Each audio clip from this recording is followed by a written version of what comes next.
انصاف کو الیکشن میں حصہ لینے کی اجازت مل گئی ہے جی۔ بڑی اہم خبر، اہم ڈیولپمنٹ قاضی فائز عیسیٰ کی جانب سے چیف جسٹس آف پاکستان نے بڑا ریلیف دیا ہے اس وقت تحریک انصاف کو۔ اس کے علاوہ تحریک انصاف کی اس اتوار کو نکالے جانے والی ریلی کی تیاریاں جو ہے وہ مکمل ہو چکی ہیں اور لوگوں کو مکمل پیغام بھجوا دیا گیا ہے، اور کوشش یہ کی جا رہی ہے کہ زیادہ سے زیادہ لوگ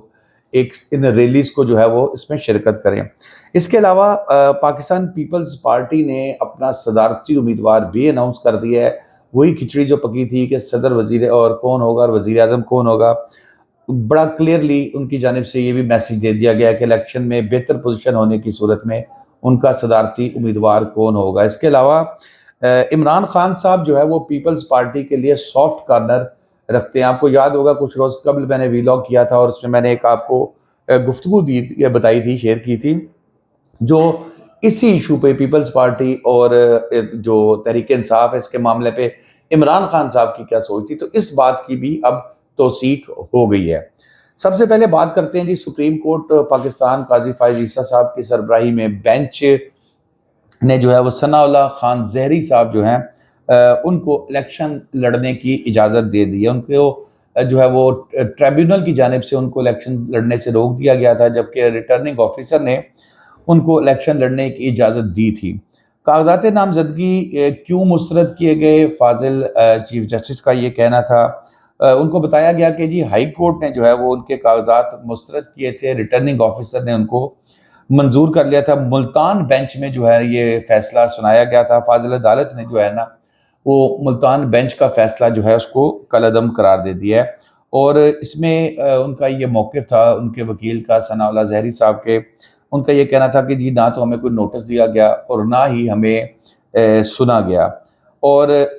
پھر اشتہاری کی بات ہوئی کہ جی ثناء اللہ زہری صاحب تو اشتہاری بھی تھے، جس پر ان کو یہ بتایا گیا فاضل عدالت کو کہ وہ تھے، لیکن انہوں نے پھر سرنڈر کر دیا تھا، اور سرنڈر کر کے جب وہ خود عدالت انہوں نے اپنے آپ کو جو ہے وہ پیش کیا، اور اس کے بعد ان کی ضمانت ہو چکی ہے۔ تو ضمانت پہ کسی بھی شخص کو الیکشن میں حصہ لینے سے نہیں روکا جا سکتا۔ دوسری خبر، تحریک انصاف کی ریلی نکالی جانی ہے اتوار کو۔ جیسے میں نے کل کے ویلاگ میں بھی یہ بات کہی تھی کہ پکڑ دکڑ کا سلسلہ جو ہے وہ تیز ہو گیا ہے، اور دوسری طرف تحریک انصاف کی ریلی پہ بھی، کیونکہ عمران خان صاحب نے بڑے واضح الفاظ میں یہ کہہ دیا ہے کہ جو ریلی نکالے گا اس کا ٹکٹ برقرار رہے گا، وہ الیکشن میں حصہ لے سکے گا، اور جو ریلی نہیں نکالے گا، گھر میں چھپ کے بیٹھا رہے گا، وہ جناب اس کو ٹکٹ اس کی واپس کر لی جائے گی، اور ورکر اس کو ووٹ بھی نہ دیں۔ تو اب جگہ جگہ پہ یہ فیصلہ کیا گیا ہے، کارنر میٹنگز ہو رہی ہیں خفیہ مقامات پہ، کیونکہ تحریک انصاف کے لوگوں کا یہ کہنا ہے کہ وہ اپنے دفتر میں جمع ہوتے ہیں تو پکڑ لیے جاتے ہیں۔ تو ریلیوں کی صورت میں موٹر سائیکلوں پہ یہ ریلی نکالی جائے گی، نکلیں گے جھنڈے اس کے تحریک انصاف کے انہوں نے پکڑے ہوں گے، اور وہ پورا جو لاہور ہے اس میں میجر ایریاز کے اندر جو کانسٹیچوئنسیز ہیں اپنی اپنی وہ گشت کریں گے، اور آگے پلان یہ بھی بن رہا ہے کہ یہ ریلی جہاں اختتام پذیر ہوگی وہاں پر یہ سب لوگ اکٹھے ہو جائیں گے۔ لیکن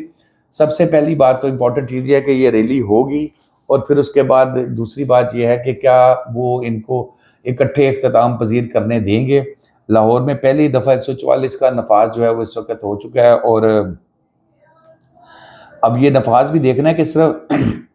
کسی ایک سیاسی جماعت کے لیے ہے یا سب کے لیے ہے۔ تیسری خبر جی، پیپلز پارٹی میں جو صدارتی امیدوار ہیں وہ آصف علی زرداری صاحب ہوں گے۔ بلاول بھٹو نے کہا کہ جی ان کے تجربے سے فائدہ اٹھانا چاہیے ہمیں۔ زرداری صاحب پہلے بھی صدر رہ چکے ہیں اور بڑا بہترین انہوں نے وقت گزارا ہے بطور پریزیڈنٹ، تو انہوں نے اپنے جو سینئر رہنما ہیں ان کے ساتھ مشاورت کی، تو انہوں نے تو اس پہ حامی بھر لیا۔ انہوں نے کہا لیکن بہتر یہ ہوگا کہ ہم اس معاملے کو سینٹرل ایگزیکٹو کمیٹی جو ہے اس کے سامنے رکھیں، اور وہاں سے اس کو جو ہے وہ انڈورس کرائیں، اس کی اپروول لیں۔ تو سی جو ہے وہ بھی یہی فیصلہ کرے گی۔ اگر الیکشن کے اندر کوئی حق میں آتی ہے، پیپلز پارٹی کے معاملات ذرا تھوڑے سے بہتر ہوتے ہیں، تو وہ پھر امیدوار اپنا دیں گے صدر کے لیے آصف علی زرداری صاحب۔ اور میں آپ کو بتا دوں صدر بن جانا ہے، وزیر اعظم کوئی بھی بنے، زرداری صاحب نے صدر بن جانا ہے۔ چوتھی خبر جی، میں پھر ایک دفعہ الحمدللہ، شکر الحمدللہ، میری ایک اور خبر درست ثابت ہوئی، اور ندیم افضل چند صاحب نے اس کو کنفرم بھی کر دیا ہے۔ میں نے آپ کو یاد ہوگا ایک بات کہی تھی کچھ روز قبل میں نے کہا تھا کہ جی عمران خان صاحب اس وقت جیل میں بیٹھ کے کمپیریٹیولی پیپلز پارٹی کے لیے تھوڑا سا سافٹ کارنر رکھتے ہیں، اور اس کی ریزن وہی کہ اگر پیپلز پارٹی آتی ہے تو جو ان کے جو لوگ ہیں ان کو اس طریقے سے تشدد کا نشانہ یا گرفتاریاں نہیں ہوں گی جس طرح اگر نون لیگ آ گئی تو ہوں گی۔ تو ندیم افضل چند صاحب نے یہ ایک بڑا عمران خان صاحب کا اہم پیغام جو ہے وہ وصول کرنے کے بعد کل بلاول بھٹو صاحب کو یہ پیغام دے دیا ہے، اور اس میں انہوں نے یہ چیز بہت کلیئر ہو گئی ہے کہ اگر جو تحریک انصاف کے آزاد امیدوار ہیں وہ جیتیں گے تو پھر ظاہر ہے کسی نہ کسی جگہ پہ ان کو ایڈجسٹ ہونا پڑے گا، تو اس صورت میں وہ پاکستان پیپلز پارٹی کے ساتھ جائیں گے، اور اس کا بے شمار فائدہ ہونے والا ہے پاکستان پیپلز پارٹی کو۔ عمران خان صاحب اس وقت اس حوالے سے سافٹ کارنر رکھتے ہیں کہ اگر پیپلز پارٹی کی حکومت آئی تو ہماری تھوڑی سی بخشش ہو جائے گی، اور اگر نون لیگ کی حکومت آئی تو یقیناً پھر وہ تو گلی کوچے کو جانتے ہیں لاہور کے اور پنجاب کے، تو وہ پھر گھس گھس کے اٹھائیں گے۔ دوستوں اب تک کے لیے اتنا ہی، شاداب ریاض کو اجازت دیجیے، اللہ حافظ۔